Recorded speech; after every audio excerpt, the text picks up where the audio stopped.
हमारे साथ जो मेहमान है वो फ्लावर नहीं फायर है, क्योंकि वो जब भी बोलते हैं आग लगाते हैं। हमारे साथ असम के मुख्यमंत्री हेमंत बिस्वा शर्मा। कंट्रोवर्सीज होती हैं, आपको कभी टेंशन होती है? एंटिसिपेशन भी है कि ये करने से ये होगा।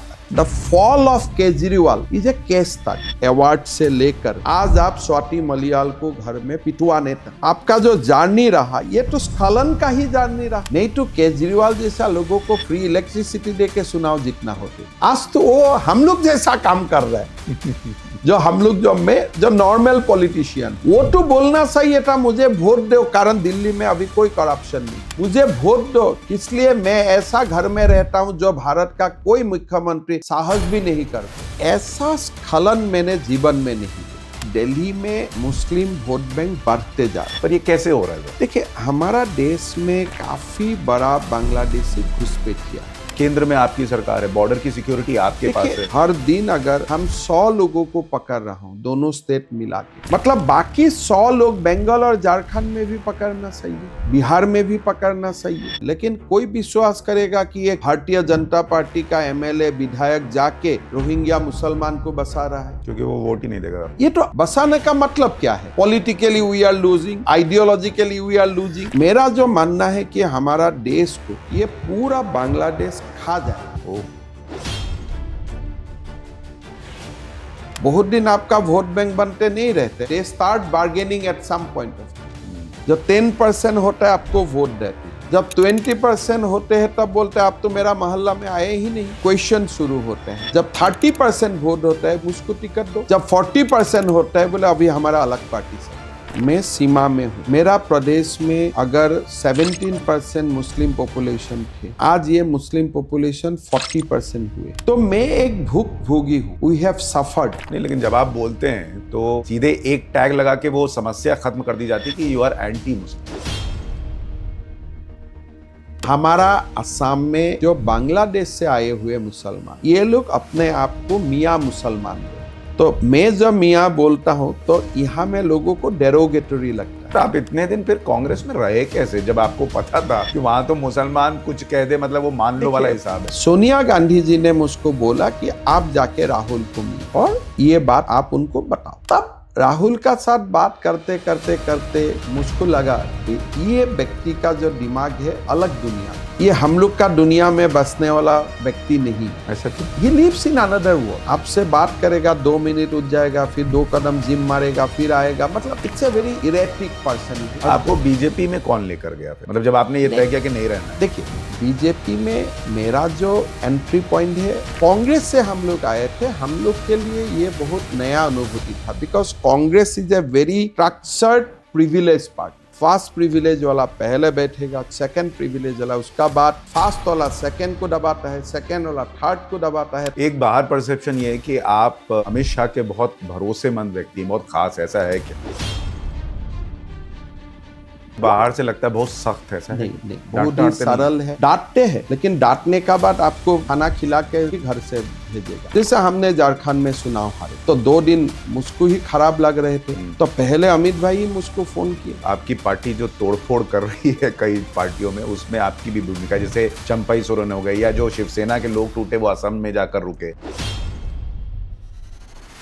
आप बोलते हैं कि मैं अदानी अंबानी को अच्छा नहीं पाता, बट आप जो चार्टर से फ्लाई करते हैं उसका मालिक भी तो कोई अदानी अंबानी तो है। आपको पता है एक लिस्ट बनती है कि मोदी जी के बाद अमित शाह है, फिर उसके बाद एक लिस्ट बनती है कि उनके बाद कौन है, तो उसमें आपका भी नाम है। जब पिता जीवित रहते हैं, पिता का बाद किसको संपत्ति मिलेगा उसका बारे में चर्चा नहीं होना चाहिए। मेरा डेड हो जाए, मोदी जी को उससे ज्यादा लंबा आयु, फीस का कोई आइटम होते हैं, मैं नहीं, कोई भी असम का लोग अपना टेम्पटेशन को रोक नहीं पाते।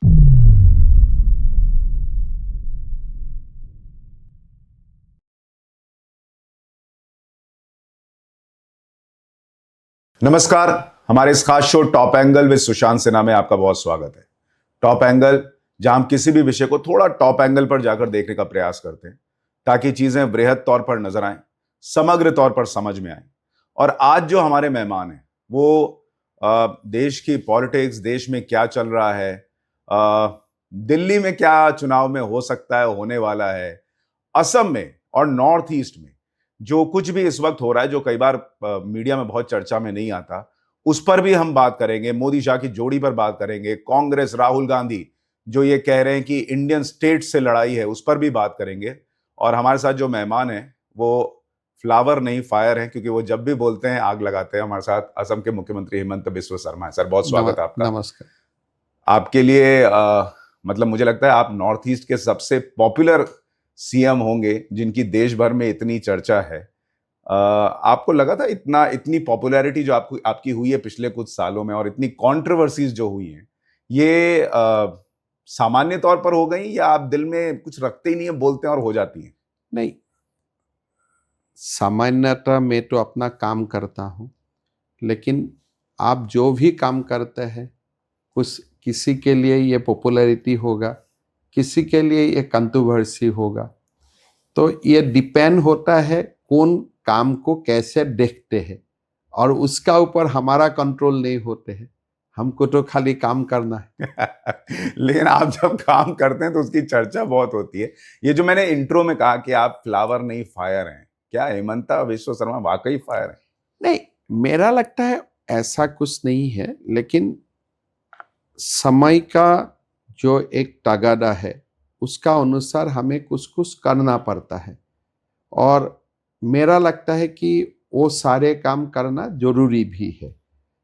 तो उसी में अब देश में तो आइडियोलॉजी एक नहीं है, तो आप जो भी करे कोई लोगों को अच्छा नहीं लगेगा, और आप कुछ भी करे तो कोई लोगों को बहुत अच्छा लगेगा। लेकिन हमारा जो मकसद है कि आपको कोई साधुवाद दे रहा है या कोई आपको क्रिटिसाइज कर रहा है, दोनों में आपको फंसना नहीं है, अपना काम करके आगे निकल जाना चाहिए। इसलिए लेकिन समय जब तो ये कंट्रोवर्सीज होती हैं, आपको कभी टेंशन होती है? नहीं, कोई मैं बहुत ज्यादा कंट्रोवर्शियल चीज पढ़ता नहीं हूँ, और जो एक खाली पता चलता है कि ये लोगों ने ये बात बोले हैं, इसलिए हमें वो एंटिसिपेशन भी है कि ये करने से ये होगा और उसका जो प्लस माइनस है उसको हम पहले कैलकुलेट कर ही लेता हूँ। अच्छा। लेकिन अगर कोई चीज जितना एंटिसिपेट करता हूँ उनका ज्यादा क्रिटिसिज्म होते हैं, तो जरूर एक बार फिर देखता हूँ कि भाई ठीक ठाक है कि नहीं है और क्या कुछ गड़बड़ी हुए थे। मैं थोड़ा, चूंकि अभी हम ये पॉडकास्ट दिल्ली में कर रहे हैं, तो दिल्ली से ही शुरू करता हूँ। और दिल्ली में अभी इलेक्शन भी है, जो बीजेपी के लिए भी एक बहुत बड़ी लड़ाई, इसलिए क्योंकि कई दशक गुजर गए दिल्ली में बीजेपी सत्ता में नहीं आ पाई है, जबकि लोकसभा चुनाव होते तो 7 की 7 सीटें आ जाती है। इस बार आपको लग रहा है केजरीवाल दिल्ली में हारेंगे? देखिए, मैंने दिल्ली का चुनाव बहुत नजदीक से देखने के लिए कोशिश नहीं किया, इसलिए मेरा असम में कुछ कुछ हम लोगों ने काम शुरू किया है, तो मैं ज़्यादा कंसंट्रेशन लास्ट 2-3 महीना में मेरा असम में ही है। लेकिन जो एक अरविंद केजरीवाल ने जब से वो शुरू किया है, अगर आप उनका तरफ नजर दे के देखें कि जो बात उन्होंने शुरू किए है वही बात को वो कॉन्ट्राडिक्ट करते हैं, फिर वही बात को और दूसरी रास्ता में जाके वही बात को उठाने का कोशिश करता है। कुल मिला के ये कंफ्यूज पर्सनैलिटी भी है और बहुत ही धोखेबाज है, अपने आप को धोखे देते हैं। अगर आप अरविंद केजरीवाल को याद करते हैं, जो इंडिया अगेंस्ट करप्शन का समय, उनका जो हिस्ट्री है अन्ना हजारे से लेकर अभी तक जो कांग्रेस तक जो उनका झगड़ा हुए, तो ये पूरा जर्नी में आपको ऐसा एक व्यक्ति नजर नहीं आएगा जो व्यक्ति का कुछ आप भविष्य को लेके चर्चा करे। एक सरकार है, कुछ स्कीमें चला रहा है, लोगों को, कोई लोगों को अच्छा लगेगा वोट डालेगा, कोई लोग देश का बारे में सोचेगा वोट नहीं डालेगा। लेकिन मेरा इतना ही मानना है कि हमारा जो इंडिया का जो पॉलिटिक्स है, 2 स्टेट उन्होंने तो चलाया, Delhi and Punjab, both are fail model. लोगों को कोई उत्साह नहीं है कि मैं दिल्ली में इन्वेस्टमेंट लेके आता हूं, मैं पंजाब में कुछ करता हूं। कोई लोगों में उत्साह पैदा नहीं हुआ है कि भाई this states is the new destination, next destination. जो था उनसे खराब ही हो चुका है। पर लेकिन इसके बावजूद केजरीवाल बार बार दिल्ली जीतते कैसे हैं? देखिए, जीतने का बहुत सारे राज होते हैं। पहले एक जनसंख्या का जो परिवर्तन होते जा रहा है, एक तुष्टीकरण का पॉलिटिक्स का एक स्पेस बनते जा रहा है हमारा पूरा स्टेटों में, जो एक तुष्टीकरण राजनीति करने का एक वोट बैंक रहते हैं। पहले 2 साल पहले 10 साल पहले 2% है, अभी 5% हो गया, ये चुनाव में 10% होता है। तो ये सेगमेंट इज इंक्रीजिंग।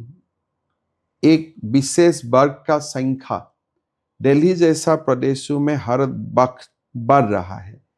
दूसरा, अगर आप केजरीवाल का प्रोफाइल देखते हो, जो कॉन्स्टिट्यूएंसी में ये पहला बार अच्छा वोट मिले थे, फिर वो कॉन्स्टिट्यूएंसी में उसको अच्छा वोट नहीं मिलते हैं। He travels to a new area.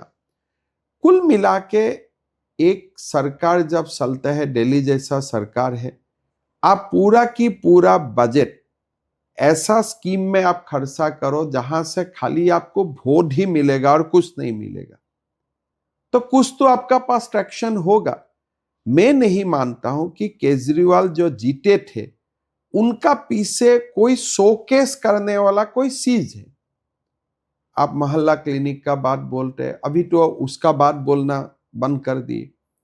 Delhi का स्कूल का बारे में बोलते थे, काफी सारा चीजें निकाल के आया कि एजुकेशन बोल के कुछ नहीं है। अभी दिल्ली जैसा प्रदेशों में लोगों ने तनख्वाह भी नहीं मिला है सरकार में, तो इसीलिए चुनाव जीतना अलग बात है। तो आप कह रहे हैं केजरीवाल 2 चीजों से चुनाव जीत रहे हैं। एक, आप कह रहे हैं वर्ग विशेष, मैं अगर उसको थोड़ा और सिंप्लीफाई कर दूं, मुस्लिम वोट के जरिए वो जीत रहे हैं। एक दिल्ली में मुस्लिम वोट बैंक बढ़ते जा रहा है। पर ये कैसे हो रहा है सर? देखिए, हमारा देश में काफी बड़ा बांग्लादेशी घुसपैठिया है, और हर दिन हम सुबह, अगर आप मेरा ट्वीट देखते हो, हर दिन सुबह में 10 से 12 बांग्लादेशी को सीमा में पकड़ता हूं, और मैं फोटोग्राफ का सहित ट्वीट करता हूं। असम में ये लोगों का जो आते हैं, दीज आर इकोनॉमिक रिफ्यूजी बोले या कोई इसको लेके आए। हमारा वहां में कोई ऐसा संसाधन नहीं है कि आप काम करके बांग्लादेश से बहुत ज्यादा आपका इनकम हो सकते हैं।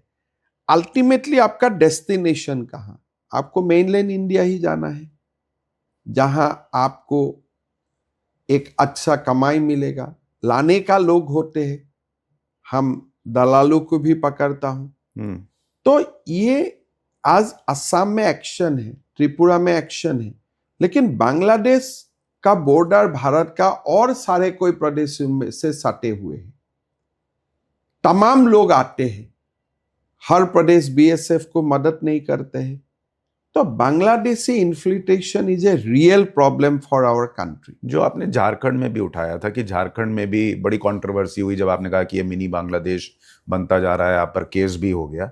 लेकिन एक बड़ा सवाल इसमें हेमंता सर ये उठता है कि केंद्र में आपकी सरकार है, बॉर्डर की सिक्योरिटी आपके पास है। यही बात में थोड़ी से आपको देखना पड़ेगा कि हमारे जो बॉर्डर है वो पोरस बॉर्डर है, लैंड है, रोड्स है, जंगल है, नदियां है। BSF might be preventing 1 lakh अगर डेली लोग घुस रहा है, बीएसएफ इज प्रिवेंटिंग 50,000। बाकी 50,000 प्रिवेंट करना स्टेट का जिम्मेदारी है। इफ मैं खाली एक बात आपको ही बताना चाहूंगा, अगर असम एंड त्रिपुरा हर दिन अगर हम 100 लोगों को पकड़ रहा हूं, दोनों स्टेट मिला के, मतलब बाकी 100 लोग बंगाल और झारखंड में भी पकड़ना चाहिए, बिहार में भी पकड़ना चाहिए। तो आप स्टेट एंड सेंटर का बीच में एक कोऑपरेटिव फेडरलिज्म ही हमारा ढांचा है। ये देश का मुद्दा है कि देश में बांग्लादेशी नहीं आना चाहिए। मैं मान लिया ये बीएसएफ का जिम्मेदारी है। अब मान लो बीएसएफ फेल किया है, तो क्या ये मेरा जिम्मेदारी नहीं है? ये क्या टू टू में का बद है? जब आपका देश में हर दिन कोई अलग कंट्री से, देश से घुसपैठिए आते हैं, मान लीजिए बीएसएफ में देश प्रेम नहीं है, क्या आप में देश प्रेम नहीं होना चाहिए? आज अगर सीमाओं में बीएसएफ नहीं होगा तो 100 आएगा, लेकिन बीएसएफ का बावजूद 20 घुसते हैं। वो 20 को पकड़ना किसका काम है? ये स्टेट का काम है। इसीलिए स्टेट को सेकेंड लाइन डिफेंस बोला जाता है। कल अगर आर्मी सेना में, सीमा में है, चाइनीज घुस जाते हैं, तो आप क्या बोलेगा? अरे सेना में आर्मी है, ये क्या मेरा काम है? तो आप भी तो जाके वॉलंटियर करते हैं। आपका स्टेट पुलिस भी सेकेंड लाइन डिफेंस बनते हैं।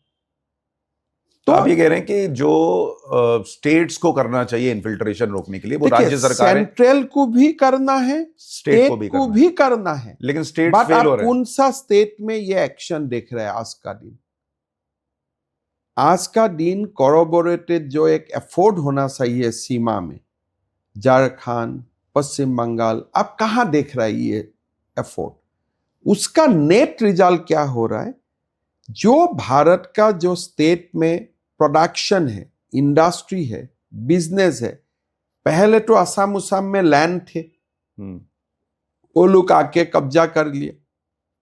Now even their own people do not allow new people to settle because land तो कम होते जा रहा है। They straight way travel to the mainland India, और वहां जाने का साथ साथ वो एक विशेष पार्टी का वोट बैंक बन जाते हैं, और उनको वहां से ही पॉलिटिकल प्रोटेक्शन मिलना शुरू हो जाते हैं। जैसे मैं कांग्रेस पार्टी का मंडल अध्यक्ष हूं, बूथ अध्यक्ष हूं, आ जाता है तुरंत मैं ही आधार कार्ड बनवा दूंगा।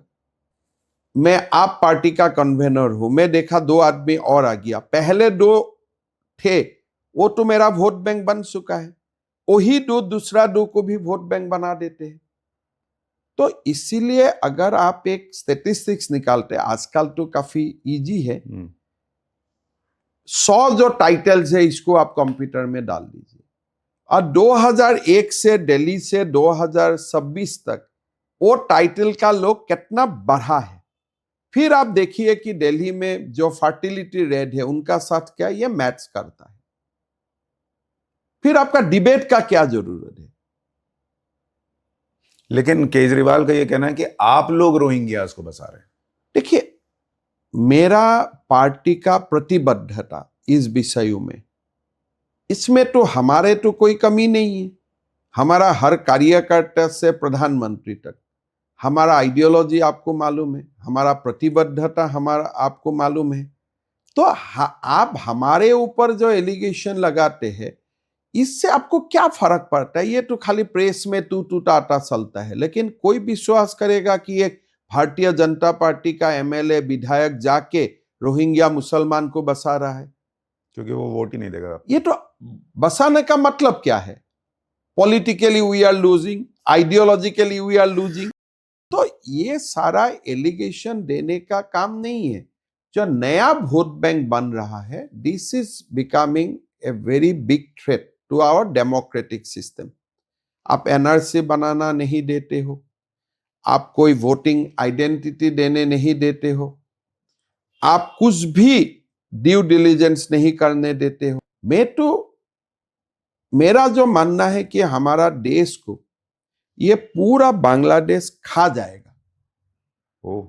ये देश को में बहुत ज्यादा, अभी जो बांग्लादेश में टेक्सटाइल इंडस्ट्री जो एक प्रकार में क्लोज हो गया, उसका बाद इन्फ्लेशन हर दिन बढ़ते जा रहे। बीएसएफ काम कर रहे, असम पुलिस काम कर रहे, त्रिपुरा पुलिस काम कर रहे, बाकी लोग ब्लेम गेम में बिजी है। बट अल्टीमेटली मेरा अनुभव है, मैं कांग्रेस में था, बहुत दिन आपका वोट बैंक बनते नहीं रहते, वो they start bargaining at some point of time. जब 10% होता है आपको वोट देते हैं, जब 20% होते हैं तब बोलते हैं आप तो मेरा मोहल्ला में आए ही नहीं। क्वेश्चन शुरू होते हैं।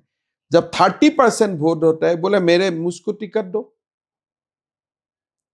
जब 40% होता है, बोले अभी हमारा अलग पार्टी चलेगा।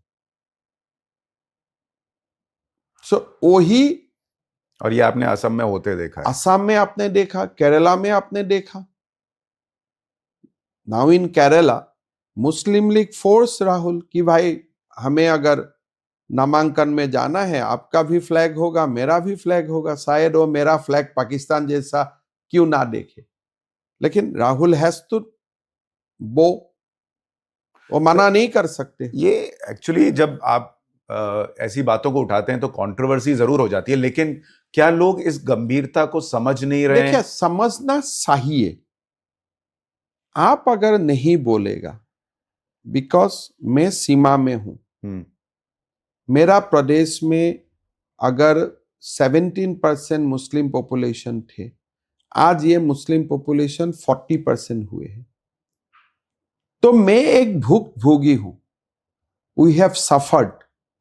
अगर मैं मेरा कहानी आपको आज नहीं बताऊंगा, today because you are still at 90%, you can ignore me, but 10 साल का बाद यही बात को अच्छा लगेगा। भाई, असम का मुख्यमंत्री में बताया था, now this census has put us at 70%। अभी 2021 का सेंसस जब ही होगा, कोई सारे देश में लोग होगा, भाई असम का सीएम ने क्या बोले थे थोड़ा देखो तो। नहीं, लेकिन जब आप बोलते हैं तो सीधे एक टैग लगा के वो समस्या खत्म कर दी जाती कि यू आर एंटी मुस्लिम, आप एंटी मुस्लिम। देखिए, एंटी मुस्लिम को आप दो ढंग से आप इसको रखिए। पूरा मुसलमान समाज में दो वर्ग का व्यक्ति है। समाज में मेरा साथ कोई मुसलमान लोग काम करते हैं और असम में हम अच्छा खासा मुस्लिम वोट मिलते हैं। एक लोकसभा सीट मैंने जीता, जो सीट में हिंदू से 2 लाख ज्यादा मुसलमान है। एक मैंने अभी अभी विधानसभा सीट जीते, जहां 70% population is Muslim, 30% Hindu. There are Muslim people who love this country, और ये लोग बीजेपी में भी वोट डालना चाहते हैं। प्रॉब्लम यही है कि कंट्रोलिंग जो बटन है, द कंट्रोल स्विच जो है, जो आपका समाज को कंट्रोल करता है, unfortunately these are the people who are fundamentalists. Maybe these are the people who has supported creation of Pakistan also. They are forefathers, they themselves, but they could not go to Pakistan because of various logistical तो वो reasons. यहाँ रह गए और अब वो अभी वो नफरत उनका दिल में है ही, they are continuing. So you should not be anti-Muslim. There are good people, there are nice people, और बहुत सारे मुसलमान समाज ने भी जो व्यक्ति है, they have also at some point of time their forefathers may have been a Hindu. Conversion तो हुआ ही है हिंदू से मुसलमान। सो कोई सारा लोग अभी भी वही ब्लड लेके चल रहा है। भाई, I am a Muslim, I might have converted at some point of time, but my relatives are still Hindu. So there are those kind of people also in this country. एक आप bracket नहीं कर सकते, और मैं वो bracket में कभी नहीं बोलता हूं, लेकिन यू हैव टू एडमिट कि हमारा देश में फंडामेंटलिस्ट भी है।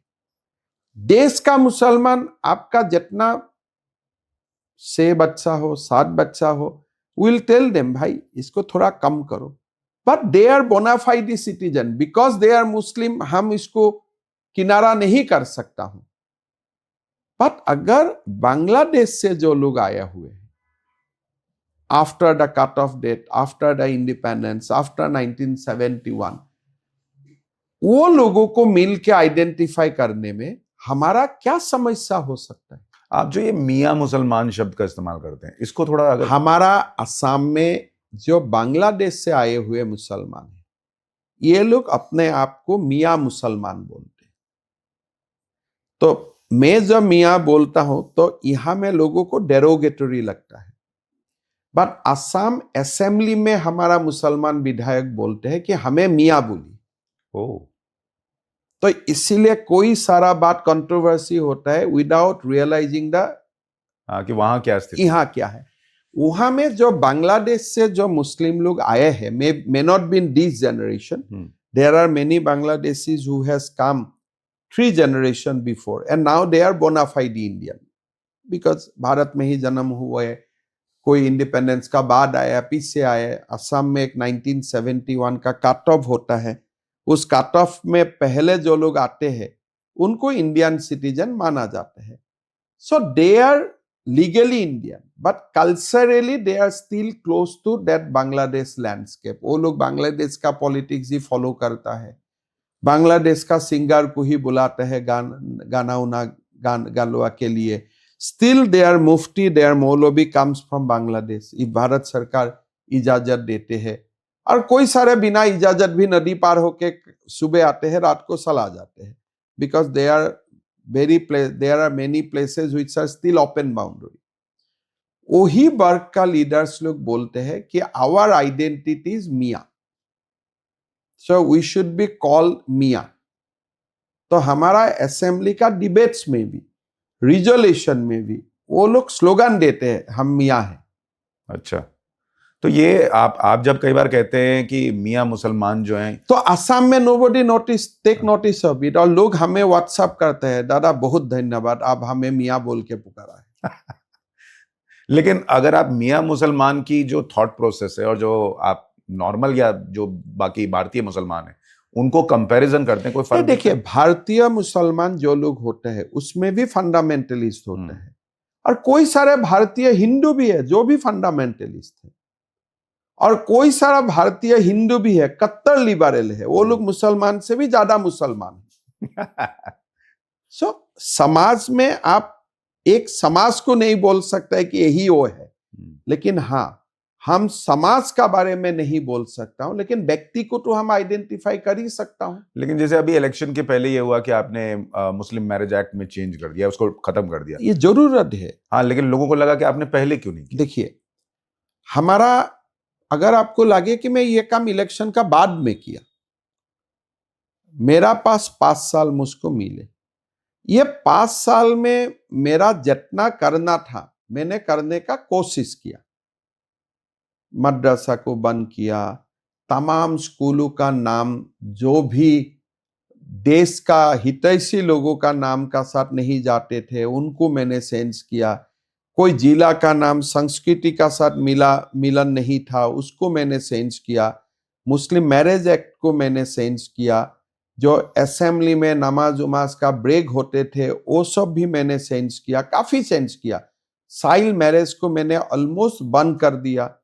जो फॉरेस्ट में लोग थे, काफी लोगों को, हजारों एकर्स लैंड से हमने लोगों को एविक्ट किया। तो these are the things we have done. तो वही तो वो कह रहे हैं आप मुसलमानों के पीछे पड़े। नहीं, but now you balance it out. हमने 250 मुसलमान को हर साल डॉक्टर बनाता हूं। हमने मुसलमान एरिया में कॉलेज खुलना शुरू कर दिया हूं। हमने मुसलमानों का हर बेटी स्कूल जाने से हर महीना 1000 रुपया का हमें स्कॉलरशिप देना शुरू किया हूं। तो देयर आर फ्यू थिंग्स जो निगेटिव आपको लगता है उसको आप पब्लिसिटी करते हो। जो मुसलमान लोगों का बीच में आप कोई पैसा देना नहीं चाहिए, आपको सरकारी नौकरी घर में मिल जाएगा अगर आप अच्छा से एग्जाम दिए हैं। मुसलमान लोगों का बीच में जो लोग आके मुझको बोले यहाँ ड्रग्स होते हैं उसको बंद किया गया। तो काफी जो पॉजिटिव्स कामें हुए ये लोग उसका बारे में चर्चा नहीं करते हैं। आसाम में निगेटिव जो आप बोलते हैं उसका बारे में चर्चा नहीं है। लोग बोलते हैं अरे फॉरेस्ट में था तो भगाना चाहिए, क्या आपत्ति है। मदरसा है तो बंद करना चाहिए, लेकिन दादा ने तो साथ में स्कूल भी बना दिया है। BJP is gaining more and more support among Muslims in Assam. अच्छा, आपको आश्चर्य होगा, हमारे मुस्लिम पुलिंग बूथों में जाइए, लोकसभा में फर्स्ट एंड सेकेंड फेज ने हमें बहुत बढ़िया रिजल्ट मिले। थर्ड फेज जब देश का हवा असम में चला गया तब मुश्किलें हुए। इस सेकेंड फेज में हमें मुस्लिम सीट भी निकाल दी। हजारों लोग बाहर आते हैं, मेरा साथ बात करता है, एम्ब्रेस करता है, मेरा साथ बैठ के खाना खाते हैं, कोई इशू नहीं है। तो ये जो इमेज है कि हेमंता बिस्वा शर्मा मुसलमानों से नफरत करते हैं, ऐसा नहीं है। कोई नहीं है। मैं देखिए, प्रधानमंत्री जी का बात आप बहुत अच्छे से जानते हो। प्रधानमंत्री जी का आइडियोलॉजी क्या है? मेरा ideology can not be different from prime minister. प्रधानमंत्री जी चाहते कि हर बालिका का शिक्षा हो। वो तो ये नहीं बोलते खाली हिंदू का शिक्षा हो, हर गरीब का मकान बने। कभी वो तो नहीं बोलते कि खाली मुसलमानों का मकान ना बने, हिंदू का बने। तो जो प्रधानमंत्री जी बोलते हम वही करता हूं ऑन ग्राउंड। बट कुछ कुछ कदम जो जरूरतें होते, जैसे हमारा यहाँ में एक, हमारा असम में वैष्णव लोगों का 17 चलता है, जिसको आप मोनास्ट्री का साथ कंपेयर कर सकते हैं। बुद्धिस्ट मोनास्ट्री जैसा होता है। असम में भी हमारा वैष्णव परंपरा में लोग शादी नहीं करते हैं, जीवन का वैराग्य लेके वो मोनास्ट्री में रहता है, उसको हम हट्र बोलते हैं ना। अगर 17 का पास में ही कोई बीफ का दुकान खोल दिया जाता है तो उसको बंद करने में जेन्युइन मुसलमान लोग आपत्ति नहीं करते। हम वही सब करते हूं। हेमंत सर, आप इतने दिन फिर कांग्रेस में रहे कैसे, जब आपको पता था कि वहां तो मुसलमान कुछ कह दे मतलब वो मान लो वाला हिसाब है। देखिए, कांग्रेस का इवोल्यूशन ऐसा है, हमारा असम में सबसे ज्यादा देश के लिए कोई काम किए थे कांग्रेस नहीं किए थे। जो लोकप्रिय गोपीनाथ बरदलोई जी, वो कांग्रेस का नेता था। वाजपेयी जी ने इसको भारत रत्न दिया। असम में कांग्रेस का इतिहास बहुत बढ़िया थे। We always fought against fundamentalism. हमने हमेशा ये जो आज जो निगेटिव बात हुआ है उनका खिलाफ हम लोग का पहला वाला जनरेशन ने फाइट किए। और असम को ग्रुपिंग से भी, जो पाकिस्तान का साथ असम जाने थे, कांग्रेस ने ही बसाया। गांधी जी ने क्लियर बोला कि असम कांग्रेस को सेंट्रल कांग्रेस का साथ जाना नहीं सही है, असम को अपना रास्ता लेना सही है, ये गांधी जी ने बोले। हम लोग जब कांग्रेस में थे, तिल राहुल गांधी, हम लोग अपना काम करते थे, हम कभी हावी होने नहीं दिया। Rather we have fought with Badruddin Ajmal. जब उन्होंने अपना पार्टी बनाया, मुस्लिम पार्टी बनाया, हमने उनका साथ फाइट किया, उनको हरवाया। हालांकि कांग्रेस को मुसलमान लोग वोट देना बहुत कम कर दिए थे। अच्छा। बाई 2011 जो मुसलमान वोट का जो प्रतिशत थे, पहले हम लोग 90 मिलते थे, इट केम डाउन टू 40%। और ज्यादा से ज्यादा वोट बदरुद्दीन आजमल लेके गए मुसलमानों का। इसलिए हमने पार्टी को उस दिशा में जाने नहीं दिए थे। सारा कांड हुआ राहुल गांधी का। राहुल गांधी आने का बाद उनका जो पॉलिटिक्स है, जो लेफ्ट पॉलिटिक्स, एनजीओ पॉलिटिक्स, एक फंडामेंटलिज्म लोगों का साथ सरेंडर करने वाला पॉलिटिक्स, जो एक नेशनल एडवाइजरी काउंसिल का पॉलिटिक्स, ये सब धीरे धीरे धीरे धीरे धीरे 2006-07 से उनका प्रभाव पड़ने लगा। धीरे धीरे कांग्रेस में रहना थोड़ा मुश्किल होती गई। आपको किस दिन लगा कि कांग्रेस में अब नहीं रह सकता मैं? देखो, मेरा वो स्टोरी मैं कभी बताऊंगा, because it involves many senior leader of the Congress party, और मेरा भी जीवन का एक बहुत बड़ा हिस्सा है उनमें। सोनिया गांधी जी ने मुझको बोला कि आप जाके राहुल को मिलो, और ये बात आप उनको बताओ। The day I interacted with Rahul, आप और हम जैसे बैठ रहा हूं, हमने ऑलमोस्ट 40-45 मिनट्स हमने बात किया। तब राहुल का साथ बात करते करते करते मुझको लगा कि ये व्यक्ति का जो दिमाग है अलग दुनिया में है, ये हम लोग का दुनिया में बसने वाला व्यक्ति नहीं है। ऐसा क्यों? He lives in another world. आपसे बात करेगा, 2 मिनट उठ जाएगा, फिर 2 कदम जिम मारेगा, फिर आएगा। मतलब it's a very erratic personality. और आप लोग का साथ जैसे वो दिखता है, आज कुछ बोल रहे, कल कुछ बोल रहे, तो अनटिल एंड अनलेस आपको उनसे कुछ लेना है, भाई मुझे उनसे कुछ लेके जाना है, तो मैं जो भी हो मैं सुनते रहूंगा। Unless you doesn't have that kind of personality, आप कोई नहीं रह सकता है। मैंने जब बाहर हुए, लोग बोले थे ये क्यों बाहर हुए, but after me you see the generation of Congress people, एक एक करके तो बाहर निकाल के आए। आज आप बताइए, सोनिया गांधी का साथ कांग्रेस करने वाला कौन व्यक्ति कांग्रेस में आज है? तो अगर मैं कहूं आज कि कोई नहीं है। कोई नहीं है, लेकिन आज आप एआईसीसी का जनरल सेक्रेटरीज का लिस्ट देखिए, सेक्रेटरीज का लिस्ट देखिए। हम लोग का समय में ये सब कोई थे ही नहीं। These are the new left kind of generation, जो राहुल को नहीं, कांग्रेस पार्टी को यूज करना चाहते हैं फॉर फर्दरिंग देयर आइडियोलॉजी। ये सारे प्लान्ड है कांग्रेस में। ये जो नया लोग आए हैं, mostly you will see NGO kind, left kind, ये सारे कांग्रेस में प्लान्ड है to hijack the Congress party. And Rahul एक ऐसा व्यक्ति है जो खुद ही एक इनसिक्योरिटी फीलिंग्स में रहते हैं, तो उनको अपना भाषा बोल के अपना पक्ष कर लिया। टुडे कांग्रेस का जो पुराना लोग है, आप तो पत्रकार है, आप बात करें, कोई खुश नहीं है। हाँ, ये तो है। बहुत मैं लोग भी बोलते सब लोग से बात करते रहता हूँ, ओल्ड जनरेशन से मेरा बहुत अच्छा है। अब हर प्रदेश में आप एक लिस्ट निकालिए कि हम लोग कांग्रेस छोड़ने का बाद वी स्टार्टेड, पहले थोड़ा गट चाहिए था कि भाई गांधी फैमिली का एक आप भाई बोलिए, सम्मान बोलिए, एक एक माहौल बोलिए, उस माहौल से गांधी को डिफाई करना थोड़ा मुश्किल है। That's the kind of aura they have with in the Congress party. 14 में मैंने डिफाई किया फास्ट, लेकिन मैं बहुत बड़े नेता नहीं था, लेकिन I have taken the fast. उसका बात आप देखिए, आज एक generation of Congress leaders has virtually come to BJP. भाई कम से कम यहां तो सांस मिलेगा।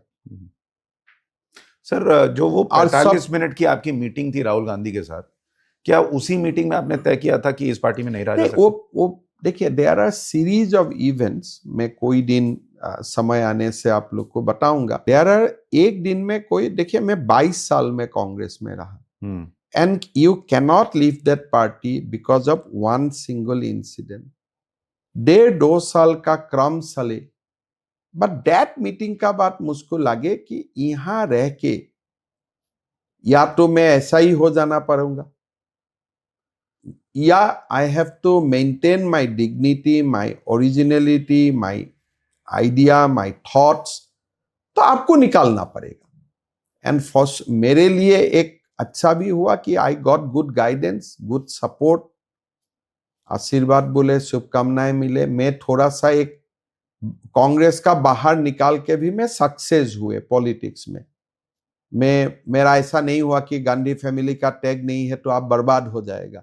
नहीं, आप तो उदाहरण बन गए कि वहां से निकल के। उसका कारण बाकी लोगों में भी बहुत ज्यादा विश्वास पैदा हुआ कि बीजेपी विल एकोमोडेट अस। पहले एक लगते थे अरे जाऊंगा क्या हो गए, लेकिन जब लगा कि नहीं, बीजेपी विल एकोमोडेट अस, जिसका भी टैलेंट होगा जो विषय में बीजेपी आगे बढ़ाएगा, तो धीरे धीरे आप देखिए। आपको बीजेपी में कौन लेकर गया फिर, मतलब जब आपने ये तय किया कि नहीं रहना है? देखिए, बीजेपी में मेरा जो एंट्री पॉइंट है वो अमित शाह जी ही है। अगर अमित शाह जी ने ही मुझको, पहले राम माधव जी से सरसा हुए थे, लेकिन अमित शाह जी ने मुझको मिला, और वो मिलने का 4-5 महीना मेरा योगदान हुए, लेकिन पहला दिन से ही उन्होंने मुझको काफी एक एकोमोडेटिव स्पिरिट में काम करने का मौका दिया। और धीरे धीरे एक पार्टी का आप जब मेन स्ट्रीम हो जाते हो, तब तो आप आगे बढ़ते। तो आप जब शुरू बीजेपी में आए, अमित शाह से मिले, तब आपको ये लगा कि क्या डिफरेंस है कांग्रेस और बीजेपी के काम करने में, और कैसे जैसे मैं पहले आए, फिर पेमा खांडू आए, फिर बीरेन सिंह आए, हम लोग नॉर्थ ईस्ट का कोई लोग, हम लोग थोड़ा क्विक सक्सेशन में आए। तो आपको मैं एक हाई पॉइंट बताना चाहूंगा, जब हम लोग का पहला एंट्री हुए, उसका तुरंत बाद 1 साल का बाद, तब तक हम लोग कोई मंत्री बने, पेमा जी मुख्यमंत्री बने, तो उड़ीसा में पार्टी का कार्यकारिणी हुई। बीजेपी का। तो हम लोग थोड़ा कांग्रेस से है, थोड़ा वी लिव इन, थोड़ा हम लोग दूर दूर बैठते थे, एक होते थे, लेकिन वो कार्यकारिणी में हम लोग को एक नया अंदाज देखा कि भाई आप जो भी सीट में बैठते हैं, नजदीक में कोई सीएम होते हैं। कोई भी सीट में बैठते हो, जितना भी पीछे जाके बैठने का कोशिश करता है, साथ में कोई एमपी दिखता है। आप जितना और पीछे जाके देखते हो, अरे पार्टी का महासचिव देखते हो। फिर खाने का टेबल में भी हम लोग पीछे जाके खाने का कोशिश करते थे, लेकिन पीछे का टेबल में भी आप देखो अमित शाह जी ही बैठा हुआ है। फिर राइट साइड जाके देखो, नहीं नहीं और कोई एक व्यक्ति बैठा हुआ है। फिर वही में आप प्रधानमंत्री जी भी आपको सहज हिसाब से मिल जाते हैं, क्या चल रहा है और मतलब जो। तो पहला बार हमने रियलाइज किया कि ये साधारण लोगों का पार्टी है। इस पार्टी में देयर इज नो फ्यूडलिज्म, कोई ये पार्टी में आपका कोई बॉस नहीं है, सब समान है। और जिसको लेकर आए उसको मिला रहे हैं, मतलब ये नहीं कि छोड़ दिया कि अब तुम मतलब रहो। परिवेश ही एक ही है कि आगे और पीछे सीट का इस पार्टी में कोई वैल्यू नहीं है। आप बड़े लीडर है फिर भी पीछे सीट में है, आप बड़े लीडर नहीं है फिर भी आप आगे सीट में है। कांग्रेस से हम लोग आए थे, हम लोग के लिए ये बहुत नया अनुभूति था, because Congress is a very structured privilege party. First privilege वाला पहले बैठेगा, सेकंड प्रिविलेज वाला उसका बाद, फर्स्ट वाला सेकंड को दबाता है, सेकंड वाला थर्ड को दबाता है, थर्ड वाला फोर्थ को दबाता है। ऐसे जा जाके लास्ट में जो कांग्रेस का जो स्ट्रीट का कार्यकर्ता है उनको सब दबाता है। राहुल गांधी वो दबाएगा, मान लीजिए वेणुगोपाल को, वेणुगोपाल दबाएगा स्टेट लीडर्स को, स्टेट लीडर्स दबाएगा जिला को। तो ऐसे वो लोग दबते चलते हैं। और फिर आपका बड़ा वाला का बेटा बेटी को टिकट मिल जाता है, तो छोटा वाला भी अपना जिला पंचायत में अपना बेटा को डाल देते हैं। तो कुल मिला के जो पार्टी का रास्ता में जो कार्यकर्ता रहते हैं, the people who actually provide their bloods, their sweats, उनको कुछ नहीं मिलते हैं। लेकिन बीजेपी में उल्टा है, because whomever you see in the top, उनका पिताजी का तो नाम ही आप नहीं जानते। बट कांग्रेस में अब हु इज हु आपको पता चलता है, ये इसका बेटा है, ये इसका बेटा है, ये इसका भतीजा है, इसके ये वाइफ है। तो हम लोग दोनों पार्टी में रहने का कारण, बीजेपी में मेरा 10 साल हुए, कांग्रेस में मेरा 22 साल हुआ। सो हम लोग we can realise that difference. कभी आपको कांग्रेस छोड़ने का अफसोस हुआ? नहीं, कांग्रेस छोड़ने का अफसोस नहीं होते हैं, लेकिन हाँ कभी कैसा होता है, देखिए 22 साल में पार्टी में रहा, मेरा बच्चा आपका बच्चा दोनों एक ही साथ बड़ा हुए। नाउ अभी हम बच्चा को मना करना पड़ते हैं, भाई मत जाओ ज्यादा उधर, या वो भी मना करते हैं। तो एक 22 साल का मतलब क्या है यार, प्राइम ऑफ यूथ में आपका जो दोस्त थे, प्राइम ऑफ यूथ में जो आपका कलीग्स थे, तो उनसे आप दूर रहे। लेकिन हम उसमें बहुत ज्यादा नहीं फंसा, कारण मेरा साथ जो भी हम लोग का कलीग्स था, सारे लोग हमारा पार्टी में ही आ गया बीजेपी में with the process of time. कोई मेरा साथ आए, कोई मेरा थोड़ा 2 साल पीछे में आए, कोई 7 साल पीछे में आए, कोई 10 साल पीछे में आया। पर बाय एंड लार्ज एक विशेष वर्ग का जो विधायक रहे, मंत्री रहे, उनको छोड़ के जो तमाम हिंदू पार्टी का लीडर्स थे सब बीजेपी में, असम में आ चुका है। सो वो जो फीलिंग्स था पहले 2-3 साल, अभी वो फीलिंग्स नहीं है। एक बाहर परसेप्शन ये है कि आप अमित शाह के बहुत भरोसेमंद व्यक्ति, बहुत खास, ऐसा है क्या? देखिए, मैं अमित शाह जी का साथ उत्तर पूर्व का जो अध्यक्ष रहा, अमित शाह जी ने पूरा उत्तर पूर्व को जो बीजेपी मय किया, उस पूरा जर्नी में उनका साथ खड़ा रहने का मेरा सौभाग्य मिली। तो उसका कारण वो समय उनका साथ बहुत नजदीक से उनका काम करने का मैंने जो आर्ट है वो देखा, उसका मैंने डेडिकेशन देखा, और प्रधानमंत्री जी का ऊपर उनका जो एक रेस्पेक्ट है, मैंने हर पहलू उसमें मुझको देखने के लिए मिला। मैंने कभी इतना निष्ठा नहीं देखा कि अमित शाह जी का जो निष्ठा है नरेंद्र मोदी का ऊपर, प्रधानमंत्री जी का ऊपर, और वो जो एक सबको लेकर चलता है, वो देखने का मुझको सौभाग्य मिला। तो इसीलिए वो समय बहुत ज्यादा मेरा इंटरेक्शन भी होते थे, वो बहुत बार बार नॉर्थ ईस्ट जाते थे।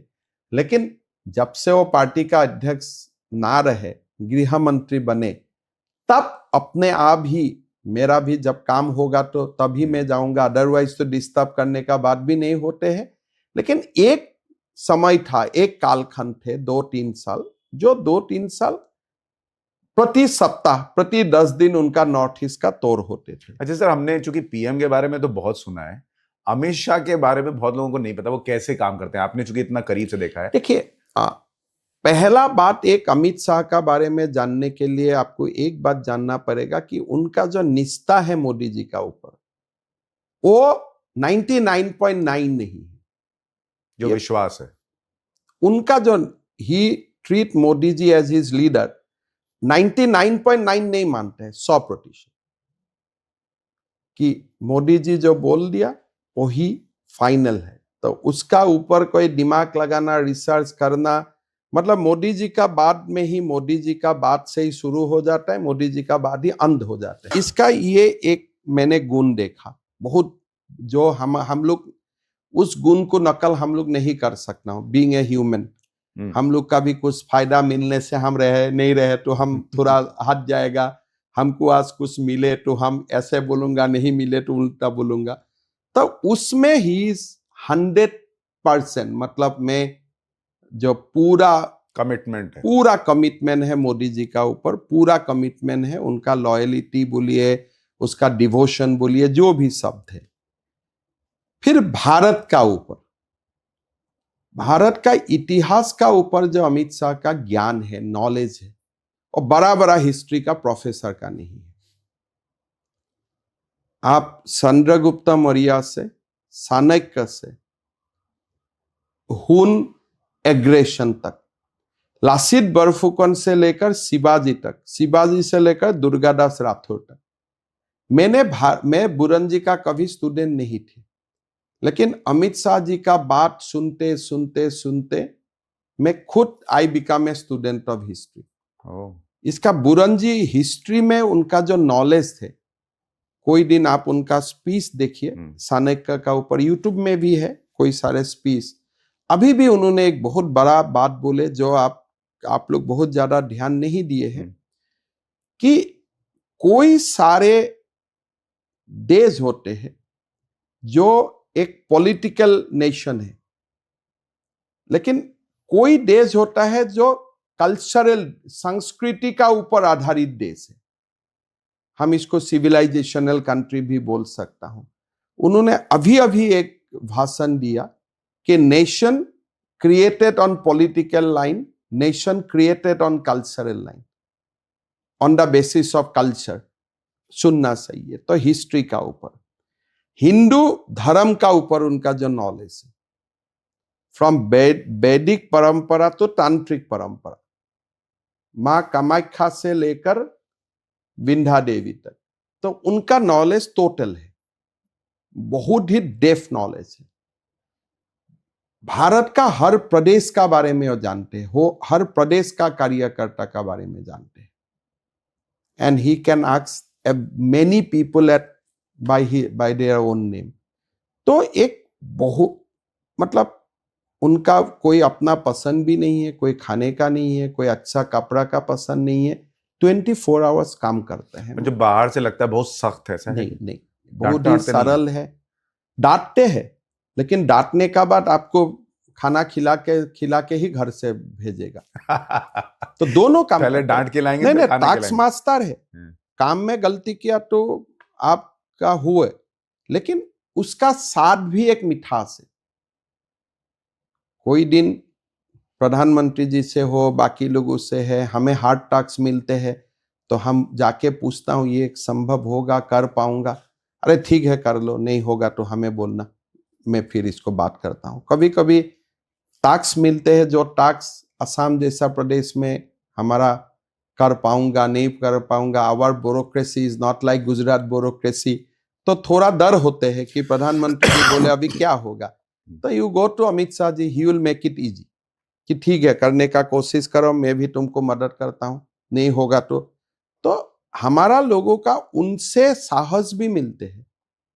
बाहर में लगता है कि बहुत ही हार्ड है, लेकिन जब भी पार्टी का लोगों का कोई भी प्रॉब्लम है सब उनका पास ही जाते हैं। और एक बात ये भी तो है सर, इतनी बड़ी पार्टी अगर आप चला रहे हैं तो थोड़ा सख्त नहीं रहिएगा, थोड़ा डिसिप्लिन नहीं होगा नहीं तो नहीं, काम नहीं वो होगा। नहीं है, वो सख्त डिसिप्लिन नहीं है। अच्छा। वो बहुत ही प्यारा व्यक्तित्व है। मतलब आप उनका घर में जाओ, you will be more comfortable. आप सबसे कंफर्टेबल, आपको लगे कि आप सबसे कंफर्टेबल व्यक्ति से मिल रहे हैं। इसमें मुझे एक किस्सा याद आया। आप देखो कार्यालय में, अपना मिनिस्ट्री में, अपना रोल में you have to be tough, वो होना है। लेकिन आपको ये नहीं है, अगर आप ठीक रास्ता में है, सही रास्ता में हो, आप निष्ठा से काम करते हो, कोई प्रॉब्लम नहीं है। जैसे हमने झारखंड में चुनाव हारे तो 2 दिन मुझको ही खराब लग रहे थे, तो पहले अमित भाई ही मुझको फोन किए, अरे हिम्मत छोड़ो यार, चुनाव में हारना जीतना होते रहते हैं, तुम क्यों फोन नहीं किए। अच्छा। फिर नड्डा जी ने फोन किए कि हिमन भाई तुम लोग ने तो 100% काम किए, तो तुम लोग को क्यों सोचने का है, आपको मुझने कुछ किसने बोला कि आप निराश हो। और ये कोई सारे फोन, जैसे नड्डा जी ने फोन किया, ये प्रधानमंत्री जी का भी नॉलेज में होगा। तो ये पार्टी बहुत प्यार मोहब्बत से चलने वाला पार्टी है। इसमें कोई ये नहीं है कि एकदम आप ये कर नहीं पाया तो आपका गला काटा जाएगा, ये नहीं है। ये तो आप झारखंड के बाद उदास हो गए थे? देखिए, हर चुनाव में अगर आप जो आपका आशा है, जो आप रिजल्ट करवाना चाहते थे, आपको नहीं हुए, तो आपको निराश होना तो आपको स्वाभाविक है। जीतने में उत्साहित हो जाता था, हारने में तो निराश होना स्वाभाविक है। लेकिन ये जो निराशा है, वो निराशा भी अलग है कि अगले बार जीतने का आपको ताकत भी देते हैं। लेकिन आप, ये फोन शिवराज जी का पास भी गया होगा, ये नहीं है कि आई एम ए स्पेशल। अगर आप अभी शिवराज जी को पूछे, मैं कभी उनसे क्रॉस चेक नहीं किया, लेकिन अभी जाके आप शिवराज जी को पूछे, नड्डा जी और गृह मंत्री जी, उनका पास में भी फोन गया होगा, अरे छोड़िए होगा, अगली बार देखा जाएगा, आप लोग अपना काम करें। इससे आपको मनोबल भी तो बढ़ता है ना कि भाई टॉप लीडरशिप पीछे खड़ी है, बैक कर रही है। बहुत ज्यादा, मतलब ये पार्टी में जो टॉप लीडर्स है, प्रधानमंत्री जी से लेकर हमारे जो जिसको भी आप, जितना लोग हमारे सीनियर्स है, नेता है, बहुत ही प्यार मोहब्बत से चलने वाला पार्टी है। ये पूरा टोटल कार्यकर्ता का पार्टी है। जो बीजेपी में थे वो बहुत अनुभव नहीं करते हैं, because this is there from day one से वो लोग वही देखते हैं। लेकिन मैं कांग्रेस में था, इसीलिए मेरा और हमारे ग्रुप का अनुभव उसमें ज्यादा होता है। सर, चूंकि आपने झारखंड की जिम्मेदारी ली हुई थी, आप जब अब पीछे पलट के देखते हैं, आपको समझ में आया झारखंड में हुआ क्या? क्या हेमंत सोरेन जेल चले गए? नहीं, वो बात नहीं है। झारखंड में 2 प्रॉब्लम्स हैं और ये 2 प्रॉब्लम को हमें फिक्स करना पड़ेगा। पहला है, झारखंड में घुसपैठिया बहुत घुस गई और पूरा डेमोग्राफी को वो लोगों ने पूरा चेंज करके रखा है। और उसका साथ एक हमारा हॉस्टाइल बहुत सारे सर्ज है जो बीजेपी को अभी भी समझ नहीं पा रहे। They think that BJP is anti Christian, which we are not.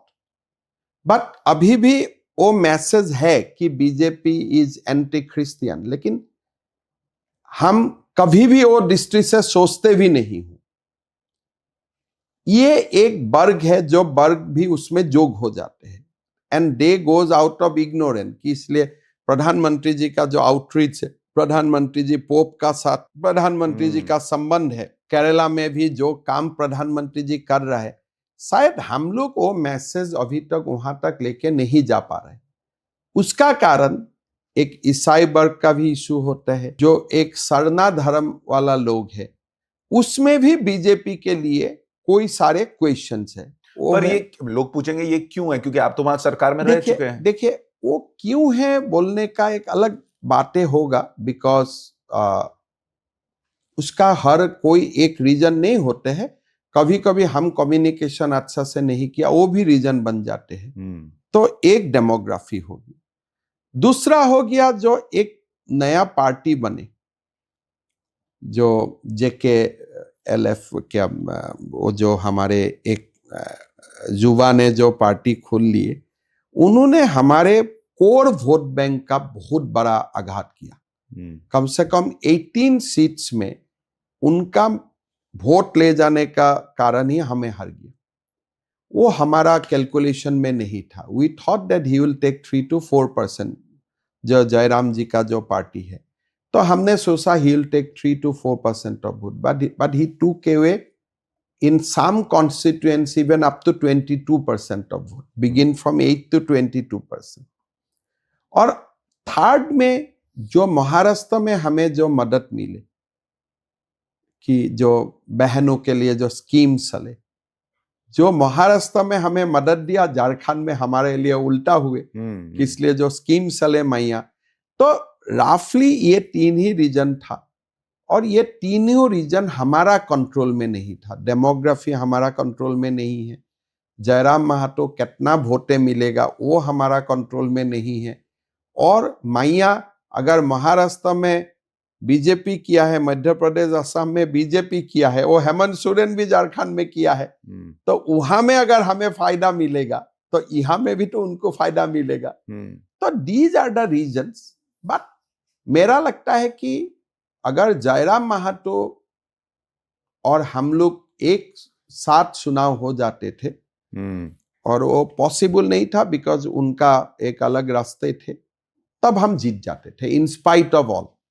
वो जो एक बड़ा संक लेके चला गया तो हमारा आउट ऑफ कंट्रोल होगी। एक जो बड़ा आरोप आप पर और है वो ये कि आपकी पार्टी जो तोड़फोड़ कर रही है कई पार्टियों में, उसमें आपकी भी भूमिका, जैसे चंपाई सोरेन हो गए या जो शिवसेना के लोग टूटे वो असम में जाकर रुके। देखिए ये पार्टी, आप एक बात पता नहीं, दिल्ली में लोग इतना नॉलेजेबल है फिर भी क्यों गलत ढंग से बोलते हैं।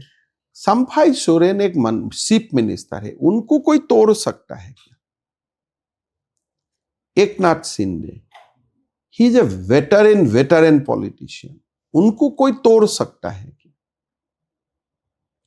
तो ये एक गलत बात बोला जाता है, उनको तोड़ दिया, ये नहीं होता है। वो आना चाहते हैं, आप जरिया बने, यू बिकम द फैसिलिटेटर।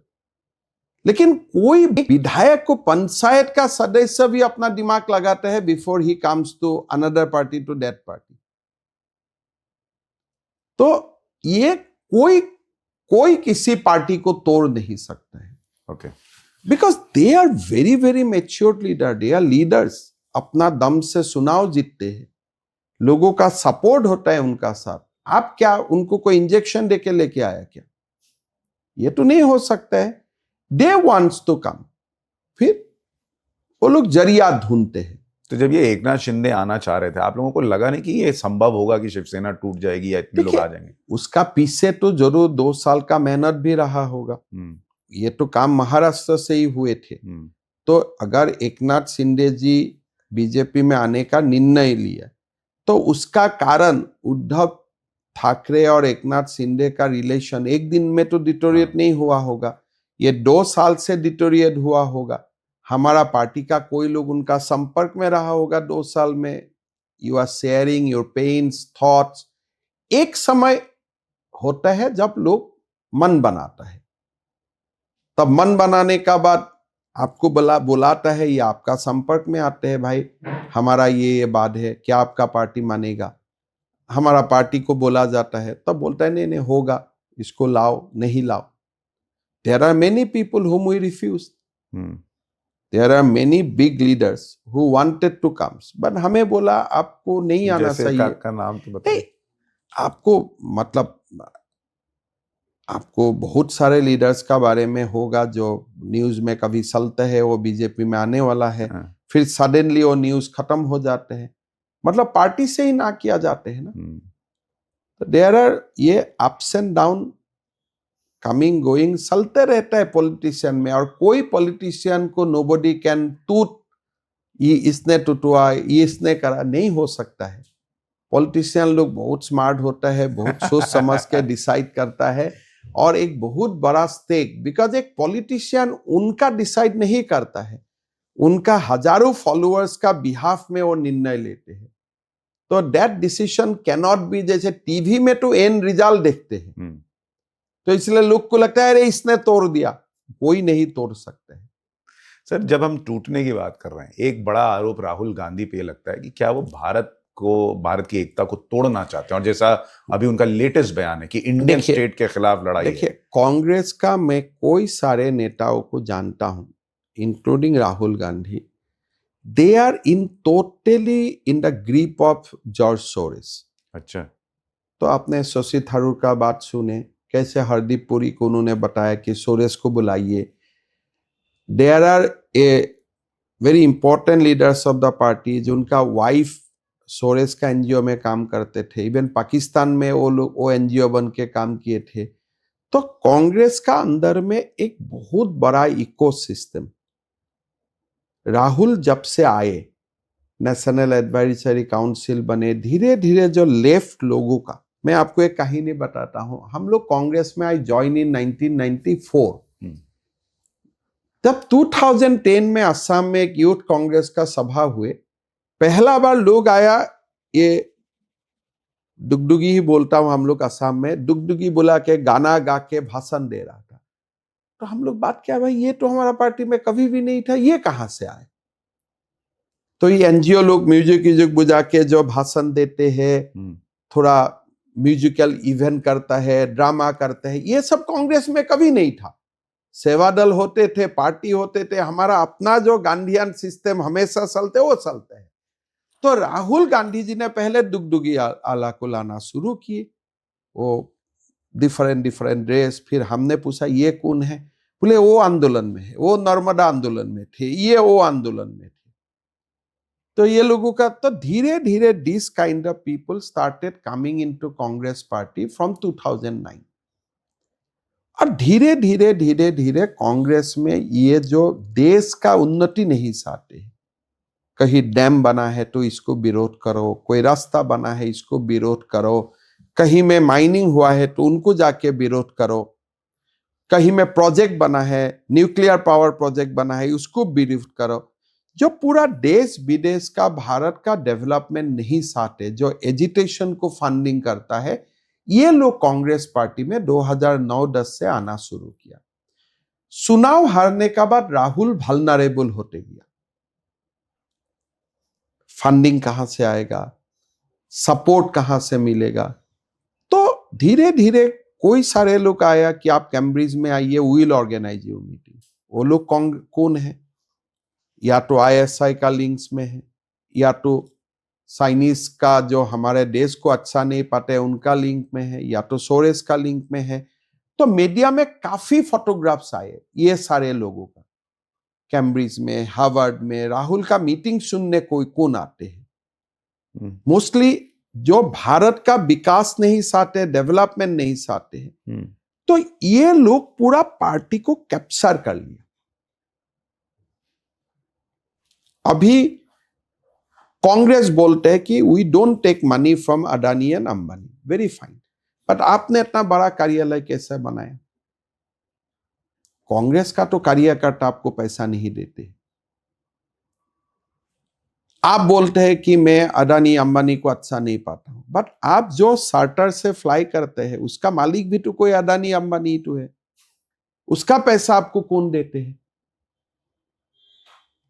तो घूम घमा के अपना पार्टी का इंफ्रास्ट्रक्चर चल रहा है। अगर भारत का उद्योगपति, आप सबका साथ आपका झगड़ा है, भारत का उद्योगपति आप फंडिंग नहीं करते हैं और आप भी फंडिंग नहीं लेते हैं, तो आपका पैसा कहां से आते हैं? अभी बीजेपी तो बोल सकता है कि हमारा चुनाव में यही लोगों ने हमें पैसा दिया। You are supposedly you are not taking money from Indian industrialist. आपको सबसे आपका झगड़ा है, या आप भी बोल दिया है कि हम इनका पैसा नहीं लूंगा, उनका नहीं लूंगा, तो आपका पैसा कहां से आता है? You are also spending same amount of money in the election, तो ये पैसा कहां से आता है? तो क्या ये आप कह रहे हैं राहुल गांधी कांग्रेस डेस्परेशन में? डेस्परेशन नहीं, Congress party has been taken over now by the people who doesn't like India to prosper. और ये कोई छुपाया हुआ बात नहीं है। एवरी मीटिंग में जो राहुल का हार्वर्ड का मीटिंग में रजिस्ट्रेशन होते हैं, सारे लोगों का आप एक एक बायोडाटा निकालो, what is their profound ideology of life. तो राहुल गांधी इसका मतलब जानते बूझते ये सब कर रहे हैं ना? नहीं, उनका एक वल्नरेबल टाइम में वो टेक ओवर हो गया। ऐसा ही तो लोग टेक ओवर होते हैं ना। जो कोई बड़ा साइंटिस्ट सडनली आपने सुना वो सीआईए का एजेंट है, कैसे होता है? मतलब वो ट्रैक करता है, कोई वल्नरेबल टाइम में उसको टेक ओवर हो जाता है। सडनली आपको लगता है ये इतना बढ़िया स्टूडेंट है, एक दिन देखता है he has been arrested for link with ISI. मतलब उनका वल्नरेबल समय में उनको टेक ओवर हो जाता है। ऐसा क्या वल्नरेबल टाइम नहीं, कांग्रेस का ही वल्नरेबल सिचुएशन आया जब लोगों ने नकारना शुरू किया, उनको लेफ्ट लोगों से टेक ओवर हो गया, तो धीरे धीरे they take them to that next step. आप राहुल गांधी को नेशनल सिक्योरिटी के लिए बड़ा खतरा मानते हैं? नहीं, राहुल गांधी का साथ कुछ भी बात कोई नहीं करना चाहिए भारत का, because he is totally against India. आपने कभी देखा है पार्लियामेंट में उनका स्पीच कि भारत का ऐसा सोनवाली भविष्य होना चाहिए, भारत का ऐसा नेशनल हाईवे बनना चाहिए, भारत का ऐसा इंटरनेट होना चाहिए, भारत का ऐसा प्रदेशों में मेडिकल कॉलेज बनना चाहिए? I have listen all his speeches in parliament. उसमें जो फॉल्ट लाइन को निकालने का छोड़ के, has be spoken for youth of India, has he spoken for womens of India? कभी कोई सेल्फ हेल्प ग्रुप का बारे में बोला है, कभी कोई बैंक्स का बारे में बोला है, कभी रेलवे नेटवर्क का बारे में बोले है, कभी स्पेस, कभी साइंटिस्ट को खुला दिल से बधाई दिया आपने सुने हैं। तो he only his entire speeches in parliament are focused on the fault lines of Indian society. हमारा देश में कास्ट है, वो हमारे कोई सेलिब्रेशन का मामला नहीं है। This is a fault line. Rahul will hint that fault line. वो फॉल्ट लाइन में बोलेगा। Manipur is a sad story. सुझाव नहीं देगा कैसे रिजॉल्व होना चाहिए। He will keep on harping Manipur Manipur Manipur because he knows this is a fault line. He knows that हमारा बिकॉज ऑफ एक्सप्लॉयटेशन हजारों साल का हमारा जो ओबीसी एससी एसटी का लोगों का मन में दुख है, आप दुख को कैसे निवारण करते हो? जब आप पावर में था आपने कुछ नहीं किया, अभी भी आपको सॉल्यूशन नहीं देगा। लेकिन आप बोलेगा ओबीसी से कोई सेक्रेटरी नहीं है, लेकिन आप नहीं बोलेगा कि मेरा कांग्रेस ने कोई जॉइंट सेक्रेटरी अपॉइंटमेंट नहीं किया, इसलिए आज कोई सेक्रेटरी तक प्रमोशन नहीं हुई। दैट ही विल नॉट से। तो राहुल का पूरा स्पीच देखे, उनको फॉल्ट लाइन को और तीखा करना है और शार्प करना है। He will go there only at that point of time. तो देश को ज्यादा बड़ा खतरा आप केजरीवाल से मानते हैं, राहुल गांधी से मानते हैं? देखिए, केजरीवाल का एक लिमिट है, इसलिए कि केजरीवाल को टेक ओवर करने से भी एंटी भारत लोगों का पास बहुत ज्यादा फायदा नहीं होता है, क्योंकि वो सीमित थे दिल्ली में। Kejriwal is a limited resource. They begin with Kejriwal.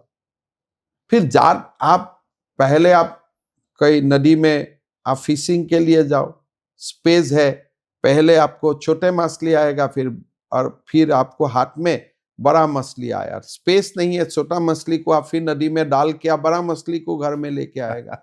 So that journey begin with left party, then it went to Kejriwal. Now they have captured the Congress party. और ये पूरा जो भारत का डेवलपमेंट नहीं चाहते हैं, यही लोगों का हाथ में अभी कांग्रेस पार्टी फंसा हुआ है। एक आम आदमी पार्टी जो दिल्ली में काम कर रही है, आपने उनको भी नहीं बख्शा। मानहानि का केस हो गया मनीष सिसोदिया पे, आप शीश महल कह रहे हैं कि उसको संग्रहालय बना दो, शीश महल सबको दिखाओ। The fall of Kejriwal is a case study. From that height, मैगेसाई से अवार्ड से लेकर आज आप स्वाति मलियाल को घर में पिटवाने तक आपका जो जर्नी रहा, ये तो स्खलन का ही जर्नी रहा। हम लोग तो बुरा था, हम लोग कभी अच्छा नहीं हो पाए, ठीक है, लेकिन बुरा से तो बुरा नहीं बना। पर उन्होंने अभी एक वीडियो बनाया है अपनी जर्नी पे, उन्होंने कहा ये आम आदमी पार्टी बेस्ट स्टार्टअप है और आप लोग उन्हें जेल में ही मार देना चाहते थे। देखिए, आप जेल में आपने क्यों गए? अगर जेल में आप जाते थे लोकपाल एजिटेशन का कारण, your this piece is okay, पर आपने ही तो बोला था ये लोगों को मार ही देना सही है जो भारत का पैसा लूटता है, करप्शन करते हैं। जब केजरीवाल जैसा व्यक्ति और एक्साइज मामले में अरेस्ट होते हैं, कोर्ट्स बोलते हैं कि आपको मैं अदालत में मैं आपको बेल देता हूं, लेकिन आप सीएम का कार्यालय में मत जाना। एंड दोज जजेस are known for their integrity, known for their integrity, and many people are known for their critical stand against the present government. लेकिन वो लोगों ने भी आपको जमीन दिए, बेल दिए, लेकिन साथ में लिखे आप सीएम का ऑफिस मत जाइए। आप यही बोलना चाहेगा कि मेरा सिवा सारे लोग करप्ट है और मुझे जो बेल दिए है वो लोग भी करप्ट है। नहीं, लेकिन उनका जो तर्क था, जैसे वो शुरू में कहते थे कि जिस पे भी आरोप लगा वो दोषी है, मतलब एक तरह का नैरेटिव उनका ये था। आज जब वो बेल पर हैं और उनको अभी सजा नहीं हुई है, तो ये कहना कि वो दोषी ही है, ये तो वही नैरेटिव हो गया। देखिए, वही बात है ना, आपको जब सीबीआई अरेस्ट करते हैं आप खराब है, लेकिन उनको जब सीबीआई अरेस्ट करते हैं वो भगवान है। ऐसा स्खलन मैंने जीवन में नहीं देखा। जो स्खलन, जो एनवायरमेंट में केजरीवाल जी अभी बात करते हैं, बोलते हैं, मुझे कुछ बोलना नहीं। आप केजरीवाल का इंडिया अगेंस्ट करप्शन का स्पीच और एक अभी का स्पीच, आप दोनों स्क्रीन में सलाह दीजिए और उससे क्या सही है? नहीं तो केजरीवाल जैसा लोगों को फ्री इलेक्ट्रिसिटी देके सुनाओ जितना होते थे क्या?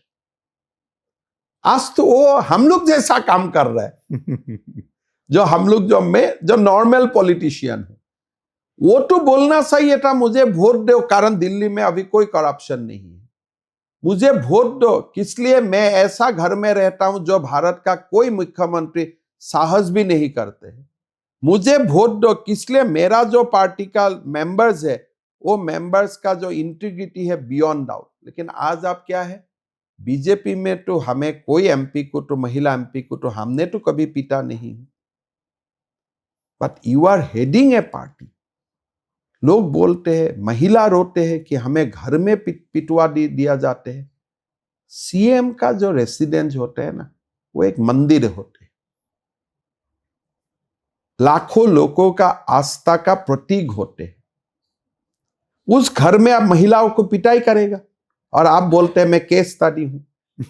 तो जरूर आप केस स्टडी हो, लेकिन स्खलन के लिए आप केस स्टडी हो, कोई बड़ा काम के लिए केस स्टडी आप नहीं। हिमंतन सर, चूंकि आपका समय मैंने बहुत ले लिया और आपको जाना भी है, लेकिन मैं थोड़ा सा आपके बारे में भी पर्सनल लाइफ में जानना चाहता हूं। बोलिए। कि आपको ये अंदाजा है कि आप सिर्फ नॉर्थ ईस्ट के एक सीएम नहीं रह गए, बल्कि आप पूरी पैन इंडिया, आपकी पॉपुलैरिटी बहुत बढ़ गई है। आप बोलते हैं, आप वायरल होते हैं, आपको लोग सुनना चाहते हैं। देखिए, मेरा पॉपुलैरिटी है नहीं, उसमें मैं बहुत ज्यादा ध्यान नहीं देता हूं। लेकिन हम लोग एक आसाम का एक सपना देख के पॉलिटिक्स में आए थे, तो मैं भारत में कितना पॉपुलर हूं नहीं हूं मेरा उसमें बहुत ध्यान नहीं है। अगर आप मुझको अच्छा पाते हो तो आसाम के लिए कुछ कर दो तो मेरा जो नेट होगा, कहीं भी मेरा कुछ अच्छा है, कोई पॉपुलैरिटी है, कोई लोग मुझको अच्छा पाते हैं, मैं जानता हूं, then I try to catch on him for the interest of Assam. आपको पता है एक लिस्ट बनती है कि मोदी जी के बाद अमित शाह है, फिर उसके बाद एक लिस्ट बनती कि उनके बाद कौन है, तो उसमें आपका भी नाम है। देखिए, ऐसा नहीं होना चाहिए। और मेरा एक हमेशा मानना है, जब पिता जीवित रहते हैं, पिता का बाद कौन किसको संपत्ति मिलेगा उसका बारे में चर्चा नहीं होना चाहिए। मोदी जी भारत का प्रधानमंत्री है। मोदी जी जैसा संतान भारत को बहुत तप का बाद मिला है। और मैं इतना ही बोलूंगा कि मोदी जी इतना साल जीते रहे और भारत को प्रधानमंत्री बनते रहे, मैं आगे मेरा डेड हो जाए, मोदी जी को उससे ज्यादा लंबा आयु हो। तो मोदी जी का पीछे का बात सोचना भी पाप है। मोदी जी का लंबा आयु बने, अगर हिमंत बिश्व शर्मा का अभी भी जिंदगी 40 साल है, उससे भी कुछ साले अगर मोदी जी को दिया जाए, वो भारत के लिए अच्छा है।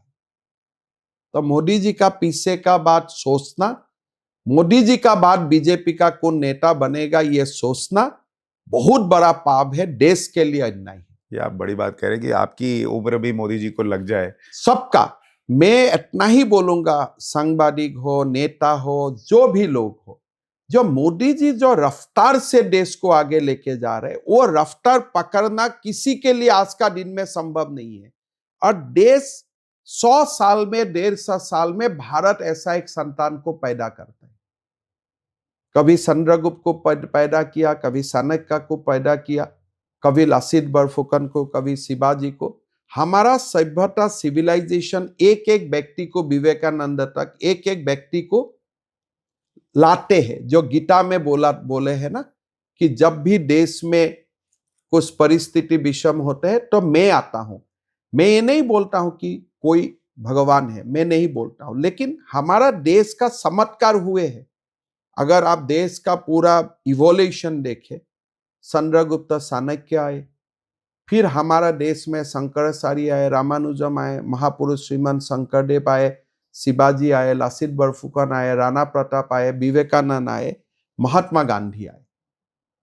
अगर महात्मा गांधी नहीं आते थे तो देश को स्वाधीनता का ये एक एकत्रित भारत कभी आप नहीं मिलते थे। होते थे कोई और भी आपको स्वाधीन कर लेते थे, लेकिन असम अलग होते थे, राजस्थान अलग होते थे, बिहार अलग होते थे। गांधी जी का बाद मोदी जी को देश ने मिला है, और मोदी जी का पीछे का कौन है अभी सोचने का समय नहीं है।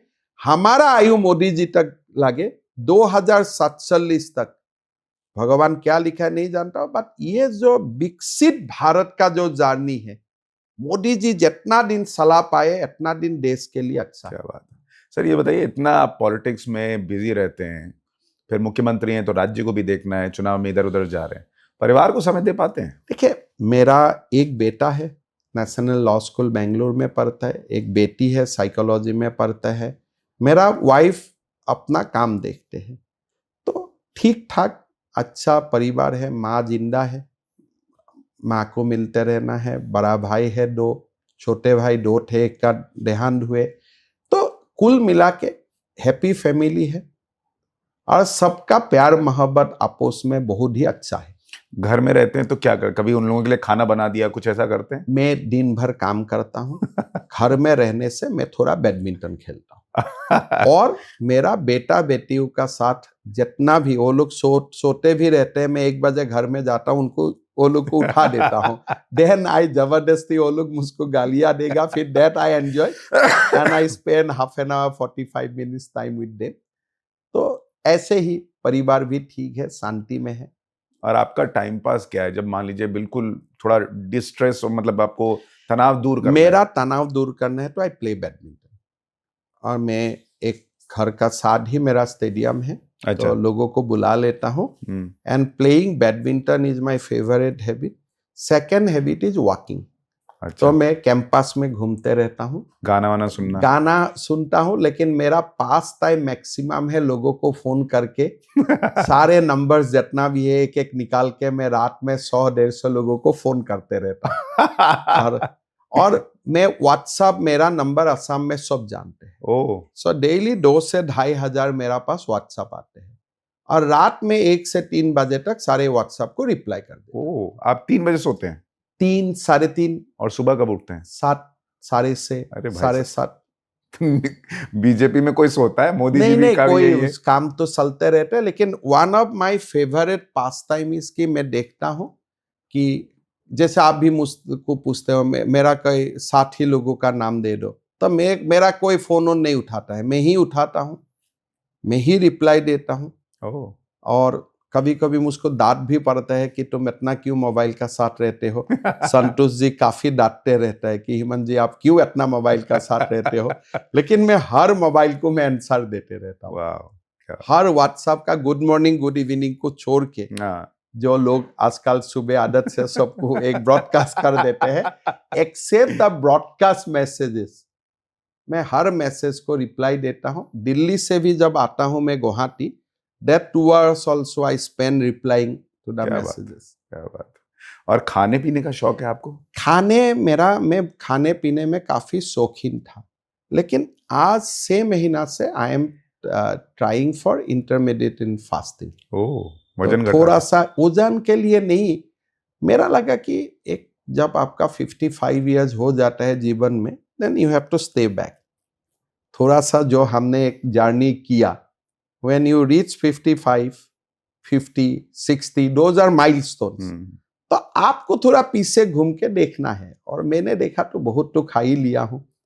हर बड़ा रेस्टोरेंट से छोटे ढाबा तक सब में खाया। तो थोड़ा लास्ट 6 महीना से I am trying to for the intermediate इन पर वो फास्टिंग। एक डिश कौन सी है जो देख के आप रुक नहीं पाते? हमारा असम का काफी कोई अच्छा डिश है, लेकिन जब फिश को देखा जाते हैं, हमारा असम में क्या होता है, हमारा जो वैष्णव लोग हैं वो लोग भी फिश खाते हैं। ओह। बिकॉज क्या है, इसका भी एक स्टोरी है। महापुरुष शंकरदेव ने देखा कि जो शेड्यूल कास्ट लोग हैं असम का, वो लोग फिश का बिजनेस करता है। Fishing is there primary source of livelihood.